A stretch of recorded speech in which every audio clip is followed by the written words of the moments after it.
Alright everybody, so today I'm going to go over some things.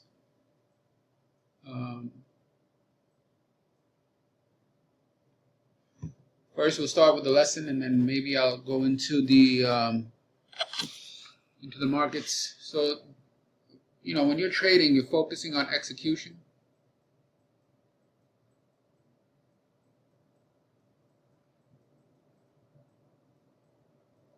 Trading is execution. Analysis is, alright, it'll give you an idea, but actual trading is an action, series of actions, and it's execution. Alright?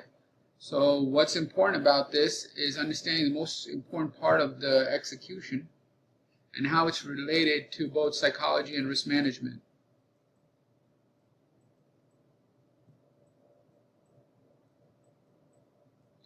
Alright? So the most important thing is when you're trading is your entry.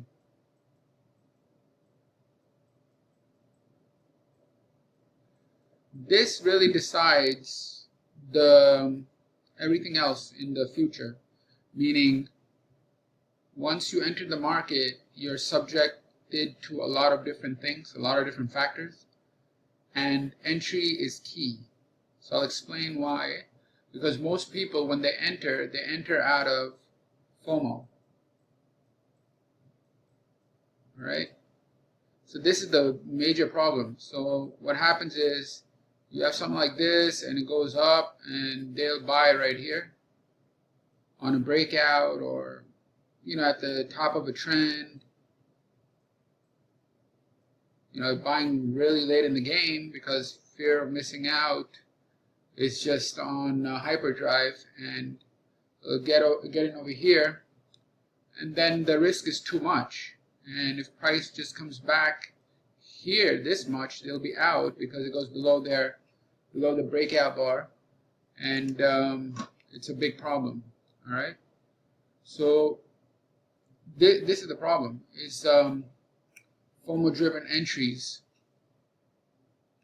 The entry must be driven by risk. So I'll give another example. If you ask like a lot of traders, you ask them, okay, how do you enter? Let's just say they say halfway back, right? So they'll see a big move and they'll get in halfway back. 50% or whatever it is. Now, halfway back does not quantify the amount of risk. So that 50% can be a lot of risk, especially in today's markets right now where you have a high volatility. So relative to the volatility, the halfway back can be good or bad from the perspective of psychology and risk management. Halfway back is behavior or methodology driven entry. It is not a risk management driven entry. So because the risk was not considered in this entry, you're subjected to the biggest problem in trading, which causes all the issues in trading, and that is the root cause of being unsuccessful, which is big losses. Almost all the issues in trading start with this, big losses. The way big losses work is when you have a big loss, it triggers tilt,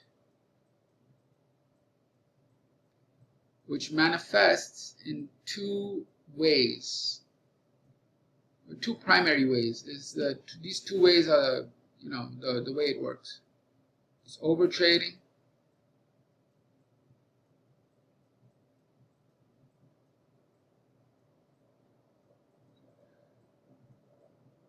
and revenge trading.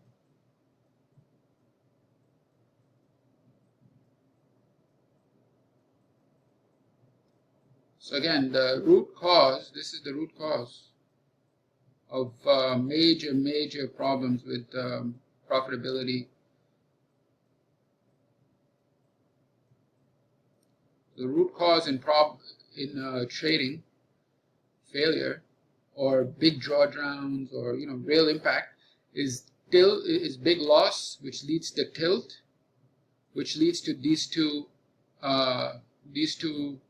major issues, which leads to what? Which leads to the loop.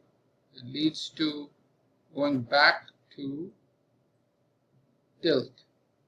So the big loss happens, then you have tilt, and there's also something called like a survival response, which is trying to get the money back and not lose, and have a fear of loss and fear of being wrong and all of that. I'm putting it all under tilt, but psychologically you're fighting back to avoid being a loser, avoid big losses and all of that. But in any case, it all starts with a big loss. I'm putting all that psychological condition of and that survival response as tilt.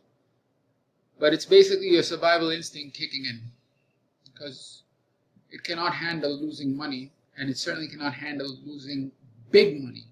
So I'm putting it all under something familiar, a word that's familiar, which is called tilt. And that tilt leads to two responses: overtrading and revenge trading. Overtrading and revenge trading will obviously result in the loop. Actually, I should put this, I don't know why I put it there. Should have put it,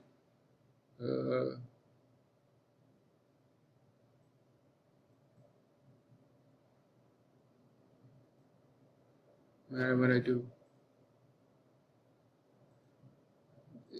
It goes back to big loss. So this is the loop.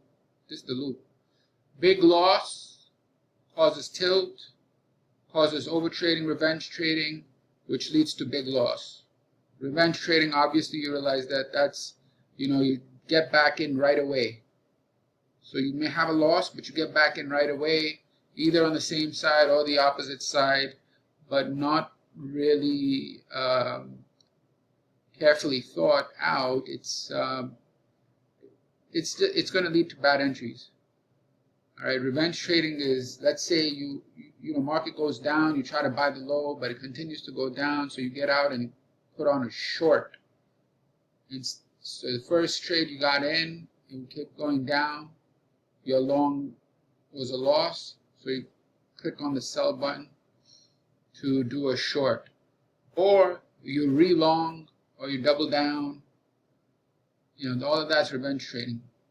Overtrading is when you increase your size, meaning you lost on 100 shares or let's say a 5 lot. So what you do is the next trade is a 10 lot. So these two demons, they cause big loss, which causes tilt, which causes overtrading and revenge trading, which causes big loss, which causes tilt, overtrading, revenge trading. This loop, forgot the term, but there's losing streak. This is the losing streak right here. Losing streak starts with a big loss. You will see this all the time. All the time. Look at your trade, anybody else's trade.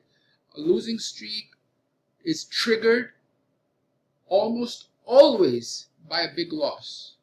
And that big loss causes tilt, causes overtrading, causes revenge trading. One of the two. Typically, if you're more seasoned and experienced, you won't overtrade, but you will revenge trade. And whereas newbies will basically be targeted by the overtrading first. But eventually you'll get over overtrading, but you won't get over revenge trading. All right? So it's going to be one of those two. Overtrading is what you'll encounter initially, and then later on, get more experience, it'll be revenge trading. All right? But the root cause will be it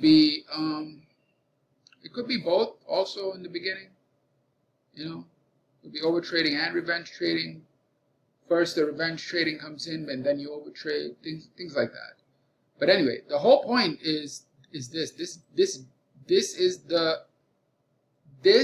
is the root cause of all the problems in trading. I don't want to say it that simply, but this is the truth. Big loss is the root cause of all the P&L craziness and the big, account drawdowns and all of that. It always starts with a big loss. Always, always, always, always. So this is what you need to focus on. Never having. You have to. A lot of the focus when we say risk management. If you ask someone what's important, they'll say, "Oh, risk management." But what do you mean? Specifically, you need to counter this. You can never have a big loss. Your whatever your plan is, whatever your controls are, all right, that's the word, controls. Your risk controls in your risk management, they must ensure you cannot have a big loss. Your risk management, risk controls, whatever they are, and I'll explain some of them, they must ensure you cannot have a big loss. Whether you're day trading or whatever else you're doing, you should never have a big loss. Why? A big loss will trigger that cycle that I just went over. And once that cycle starts, it is very difficult to stop. Very difficult. Very difficult to stop the losing streak. It is very, very difficult. Once you're in that losing streak, triggered by this loop, it's a real problem. And it all starts with this big loss. Okay? So you must have the risk controls that make sure they have to be in place that you cannot have big losses. If you get that in, and basically, that a lot of times that means you need external controls, not just internal, controls, but external controls. So anyway, so if you're a day trader, you must have daily loss limit, and it should be enforced externally. It should be enforced externally. The more external controls you have on your trading, the more likely you are to be successful. Why? Because internal controls will not work if you enter this tilt. If you enter this, there's no way the internal controls, you'll tilt on the internal controls.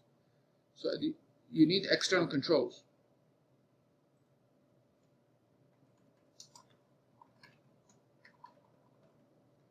So these are your external risk controls. First, obviously, is the daily loss limit.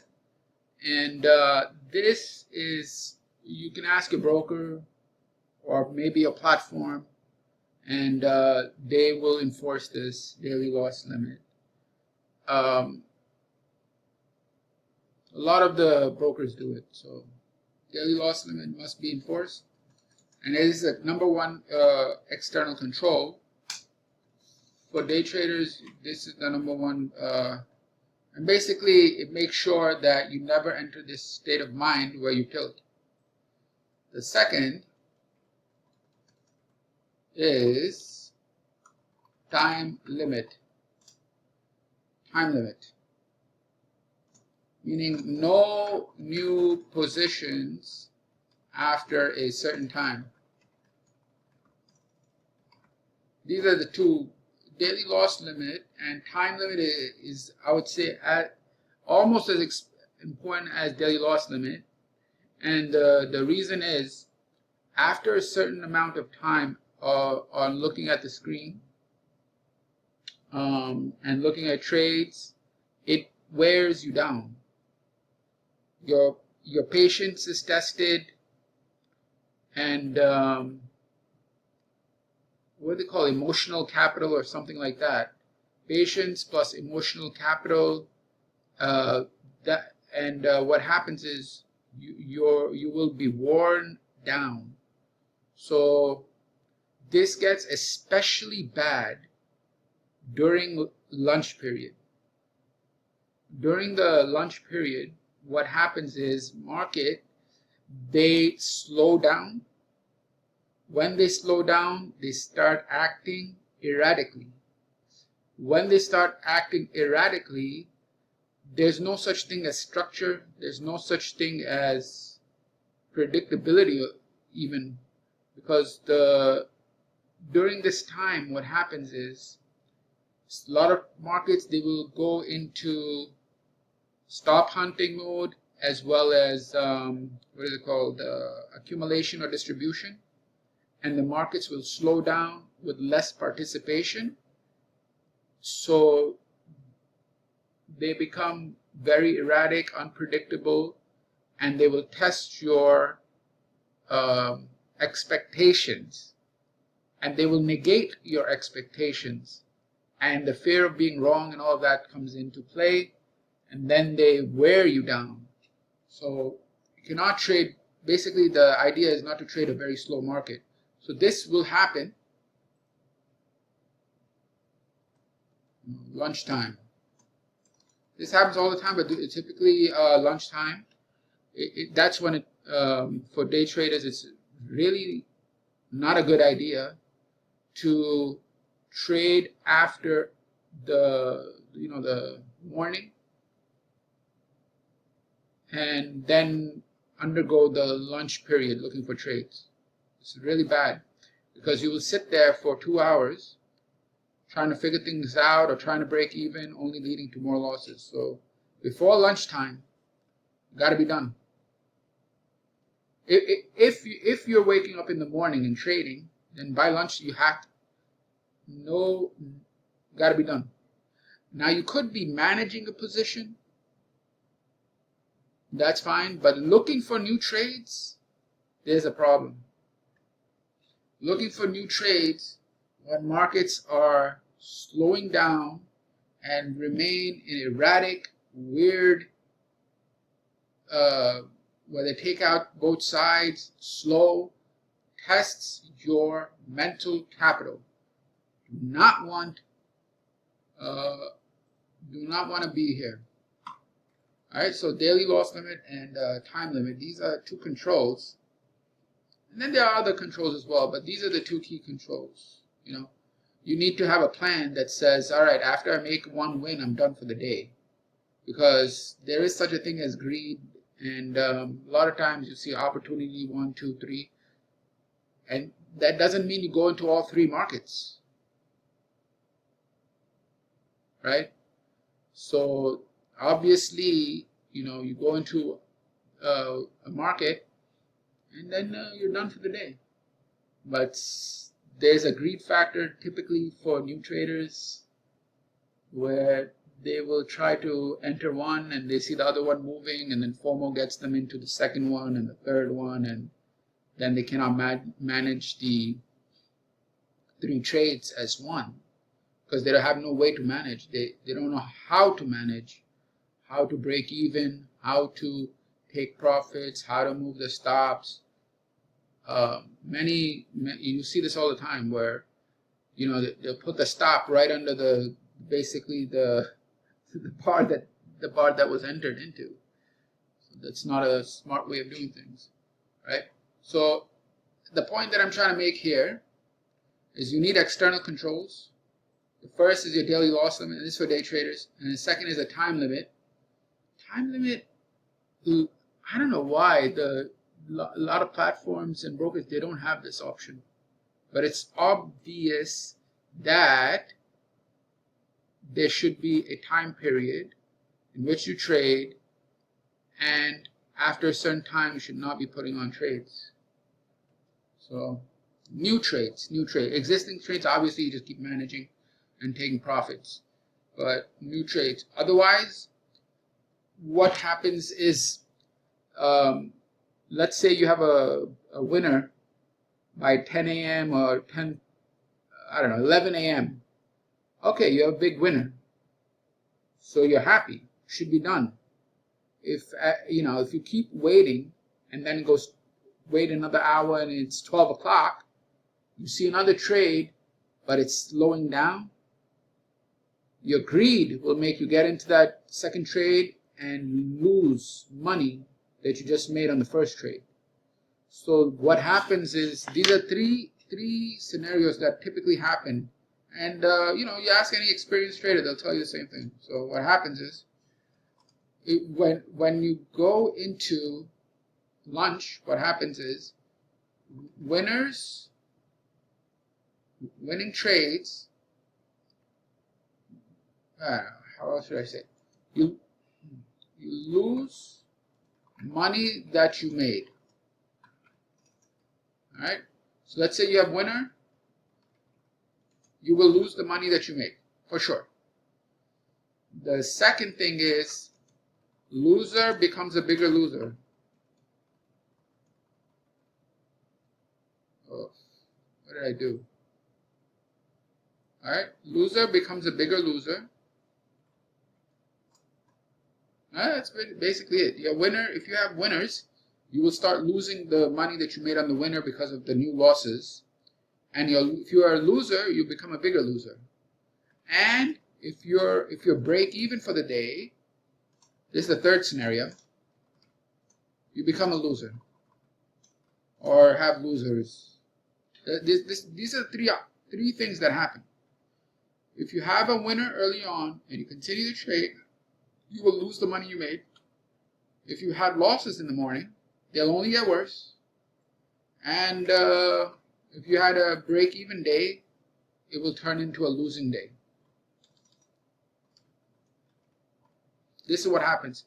And the reasons are that when you're trading for a long period of time looking at the screen, you will break down. After, let's say you started at 8, after 9, 10, 11, 12, now 12 and 1, after 4 or 5 hours, what happens is you'll start negotiating. Your mind will start negotiating with the market. Even when you don't have a signal, you'll take the trade. Why? Because your patience is tested. Why? Because let's say if you have a break-even day, you want a winning day. Oh, I want a winning day because I have a break-even day, so I'm going to sit until I have a winning day. And 12 o'clock or 1 o'clock, you decide to enter, and it's going to be a loser. Because you wanted a winning day. If you have a loser in the morning, you're going to want to be a winner. So what's going to happen? You're going to trade at 12 or 1, and what's going to happen is the loser will become another loser. Bigger loser, because you're not trading on edge, you're trading on P&L. You're trading your P&L. So that will make for bad decisions. Always does. You'll even perceive the market incorrectly and negotiate or reason in a way that justifies a trade that really isn't a trade if your mind is clear. And for winner, you'll say, oh, today's a really good day. Today's a quote-unquote trend day. So if I made money, I can make more money and, maybe hit a certain profit target, right? Say yesterday you made 5,000. So you want to make 6,000, but you only made 3,000. So you want to make at least 2,000 more. And instead of being done with it, you put on another trade to try to make the remaining amount that you made yesterday. And that's what happens. So winning day becomes a losing day. All right, so this is the situation. So these external controls, the daily loss limit, the time limit, very important. For the daily loss limit, what you can do is just call your broker or look in your platform, see if they have risk controls in it. I think professional platforms would have this. All right, and the second is time limit. Since I haven't really seen that in platforms or the brokers, what you need to do is just set up an alert. What is it called? Stop alarm. Yeah, an alarm. So the alarm should, but your lunch alarm should beep, and then just know that no new positions. All right, so this is not unfortunately this would rely more on internal controls, but this is equally as important as the other one. All right, so the point of today was understanding enforcing external controls, and 2, making sure you cannot have this thing occur, big losses. Why? Because it will force tilt. And I know there's a lot of like psychology and all of that. It's all bullshit. You go take as much psychology as you want. When you have big loss, you're gonna tilt. No coach can tell you otherwise, because this is an innate survival instinct response. You cannot fight a survival instinct. No coach can help you fight the survival instinct. Alright? No trading coach, no books, all those psychology books, many of which are garbage. And those psychologists, by the way, cannot trade for their life. It's just the truth. Alright? So you must have the controls that stop this from occurring. Because it creates pain, triggers survival instinct, which all goes under the heading of tilt, which triggers overtrading, revenge trading, which creates a loop, forcing the big loss again, tilt, boom, boom. And that is the losing streak, right here. All right, so this is all I got. Thank you. Have a good day. Bye.